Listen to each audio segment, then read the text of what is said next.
Kia ora everyone. My name is James. This is my teammate Josh. We're here representing the Banks Peninsula Conservation Trust and here to show off some of the cool work, or what we think is cool work, across the peninsula in this beautiful environment, alongside some of the cool work we've been doing with this program as well, in particular EOS ecology. Cool. So I thought I'd just start with, just going to move across, a little bit about our history. How the trust started was back in 2001, where a group of pretty, eco-conscious farmers got together who were particularly interested in and understood the unique biodiversity of this area. They came together, formed the trust. They were also pretty keen to have an organisation that was a bit of a go-between between local authorities as well as landowners in the peninsula. Let's change a little bit. I guess, one of the main focuses of the trust as well, and why it was formed, is partnerships, and that's the biggest thing, in relationships as well. We work pretty closely with the 4 different rūnanga around the peninsula, local authorities as well, individual landowners, community trusts as well, and conservation groups. And that's really the core of what we do. Alongside, obviously, protecting the unique biodiversity of the peninsula, we're also pretty conscious that it's not just about biodiversity and protecting bush, it's also about sustainable land management as well. So promoting, practices on farms that has largely dominated the peninsula, to work alongside those two ideas. And a bit of a humble brag there, we're pretty proud to be one of the largest community-led conservation organisations in Canterbury. Actually, I'll skip that one and just go straight to that. I guess the vision and what drives us and the trust and the various different programs we have, which we'll talk a little bit about, is our 2050 ecological vision. Now, there's a lot on the screen there. I won't go through all of them, but it's really the why of what we do at the trust and what drives those different programs. To highlight a couple, it's legally protecting old remnant forests on the peninsula, as well as the full range of rare ecosystems as well. Enhancing that connection between land and fresh water and marine environments. Pest elimination, pest control, those that are local to the area would have seen a lot of that. But the one highlighted in bold there, enhancing native biodiversity within the rural environment. That's what Josh and I's program is all about, which we'll tell you a little bit about now. And finally, just a little bit about the different programs I mentioned. It's broken down into roughly 6 programs of work. It all started with the covenanting program. So we're really proud to be the only organisation that I'm aware of, other than Kiwi2, that's able to give that legal protection to land. And that's where it all started. We're now up to around 100 or 108 covenants across the peninsula that have been legally protected. Also kind of related to that is biodiversity hubs. So both covenants and things like dock land and various other reservations and things like that are grouped together, because that's where we can have the biggest biodiversity impact, is those larger areas of land. There's one just over the hill, over in Hinawai. There's one in the Southern Port Hills as well, and a few others around the place. Like I said, those are familiar with the area would have seen a bunch of trucks and people killing possums around here. The main focus is, possum eradication around Akaroa, to obviously preserve some of that beautiful bush, as well as on Kaititi Spit as well. A lot of muscular control going on out there. This is a pretty unique environment. Finally, just the Tui project. So about 15 years ago, over the hill in Hinawai as well, about 72 Tui released to reintroduce them to the peninsula. And I think as of now, there's about 170-ish banded and kind of being monitored on an ongoing basis. And they've even been sighted as far as Christchurch, so that's pretty awesome. There's also volunteering programs, so getting school groups out there, getting corporate groups, getting out there and getting their hands dirty, doing some weeding, planting, and all that sort of stuff. And Josh is going to talk about our program, which is relatively new. Yeah, so James and I came on board about 18 months ago to start the farm biodiversity program. We've got a grant that's administered to us through MPI to sort of keep us focused on the farms and the big areas of land that we think we can help create corridors on and help sort of look after some of this native biodiversity that's not able to get attention being not on public land. So we're about halfway through our initial funding period, and really we're just trying to find a way to prove that this is something that needs to be maintained on an ongoing basis, because a lot of what we're doing is collecting data about biodiversity on people's farms and helping them have a database to keep them understanding what's going on long term.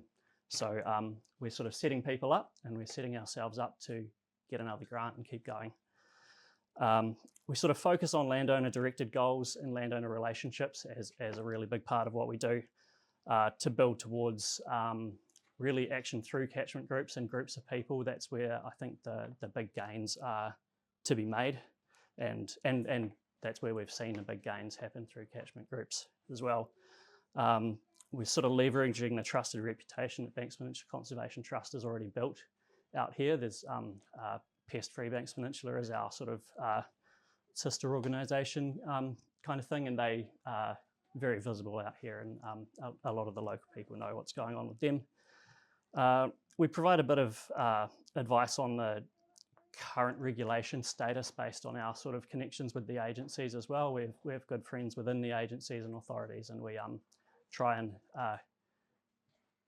keep on good terms with everyone really, and try and make sure that those relationships go smoothly on these big areas of farmland that do have valuable biodiversity. And people need advice, people want advice, but they often see a lot of risk coming along with that going straight to agencies. So we're sort of able to have that trusted sort of ear in a way.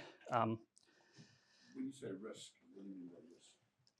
It's perceived risk, I think, generally, and a lot of it might be regulatory, that they don't really know what they would be in for if they were to let ecologists on their property and have a look. That's really, yeah, that's generally what a lot of, there's a wide range of farmers. We deal with people who come to us and ask us about the biodiversity, so they're really keen on doing something and improving things, and a lot of the farmers out here are generational as well, and they've seen what's happened, and it's been really obvious in front of their eyes. The catchments here are very short, so where there has been things like water pollution, it's within a generation it is obvious in a lot of cases.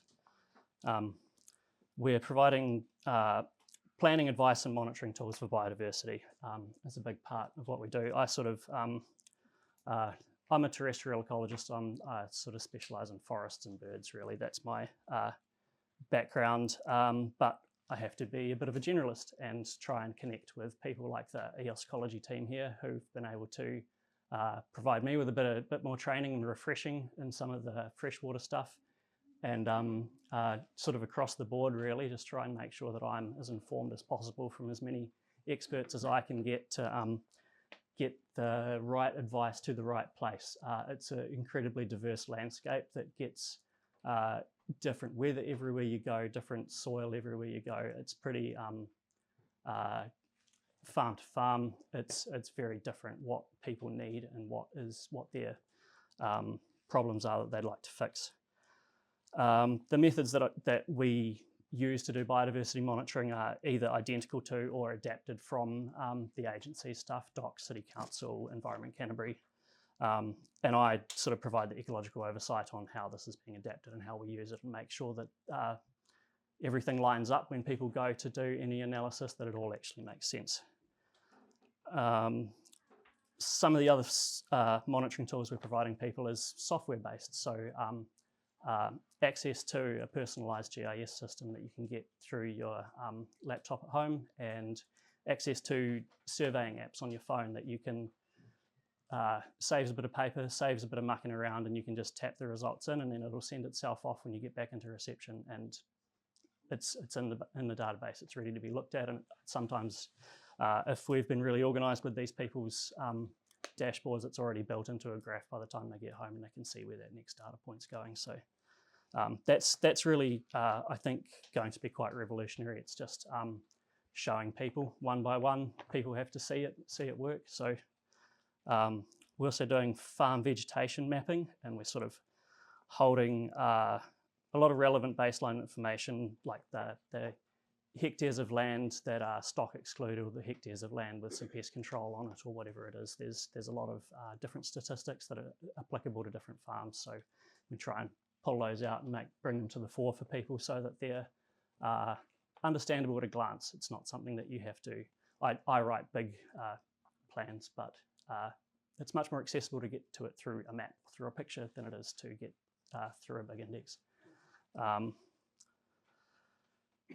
So we put a lot of emphasis on looking for solutions to environmental or biodiversity issues, but we put a lot of emphasis on finding ways to ensure that the plan benefits the farm as well.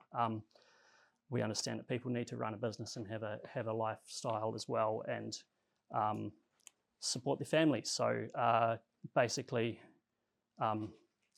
starting where people are at and working with them to get some wins, get some runs on the board, and then by that stage we have a relationship with them and we're able to have a bit more success saying, how about this, and move on a little bit further from there. So how are we supporting catchment groups?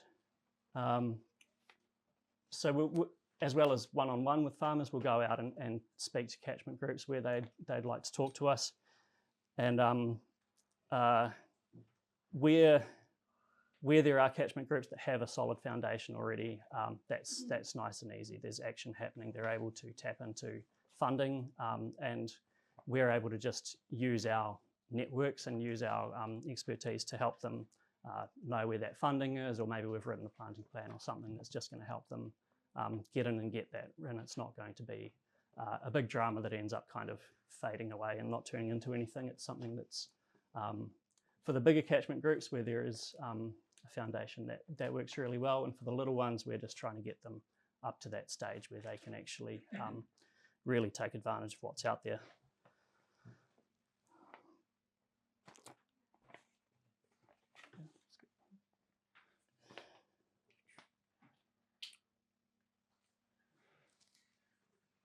Yeah, so this is the Wairewa catchment, which is back over the hill this way. And they're very focused on water quality at the moment. And that's, you may have heard about this at this point already, but the Lake Wairewa there is in pretty bad state. It's got a lot of phosphorus and a lot of sediment in it, and it's not functioning in the way that it used to at all. So we've been able to, through our connection with EOS Ecology, they were able to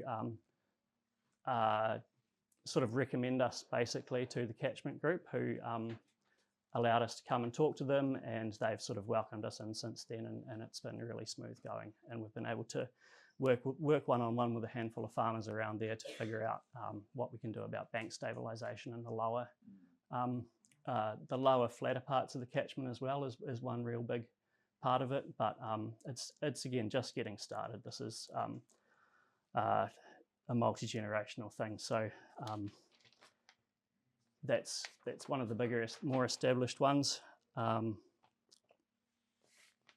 We want to make sure that these catchment groups are self-managed and they don't rely on us, and they don't sort of we're there as a support team rather than a foundational part of it. This is something that needs to be motivated by the people that live there and own that land and work on it all the time. So that's kind of our ethic towards that.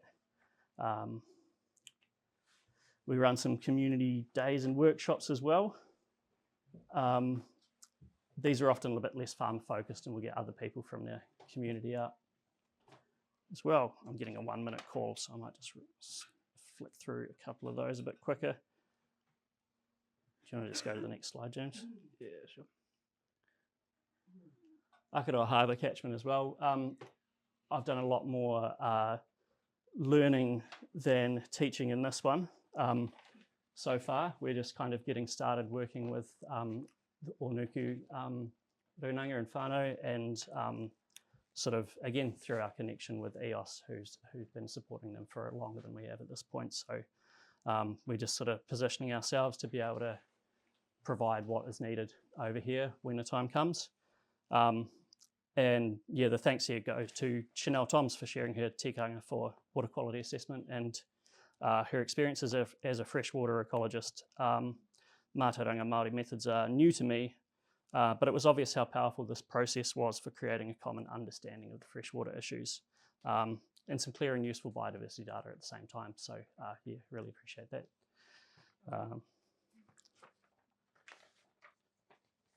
There's another group that we've been. Sorry. Sorry, I might have missed one. This is another just a good example of something that's an agricultural and an ecological weed. We're just starting to work in some of the northern bays to do some pigs air control, and we've got some funding to do some wide scale control and to run a test basically of herbicides and what's going to work and what's going to not destroy our native vegetation at the same time. We might be... Since we've got a lot long left, I just want to quickly highlight, if you want to come find out more about how we do it, we can come and talk to us throughout the day. But just a quick shout out to EOS, like we mentioned, particularly Courtney, who's in the room somewhere, who's been working a lot with us. But yeah, we've had some great collaboration with them in terms of running events. This was a cool waterways event we had last year, just over the hill, or just around the corner in Devotional. Awesome event to get people out learning about water quality, ecology, doing some electric fishing, which is always a great show or a great thing to pull people in, as well as talking about terrestrial biodiversity as well. So kind of working hand in hand with our expertise and theirs, as well as them providing the training to us as well. So Josh and I aren't particularly water quality experts, but they've really done a great job in upskilling us that when we can then pass on to the rest of the environment, the rest of the peninsula as well. So quick shout out to them. In terms of where we go next, we've got funding until the end of 2026, so looking to get 50-ish farms around the peninsula, as well as helping 10 or so catchment groups. We're up to about 4-ish at the moment, so really rolling out the rest of this project, and of course making sure that this is going to go into the future.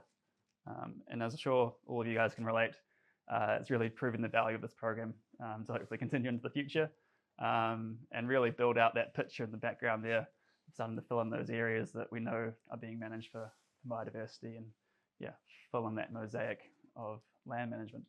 But yeah, like I said, come talk to us throughout the day to find out more. But thanks very much for having us.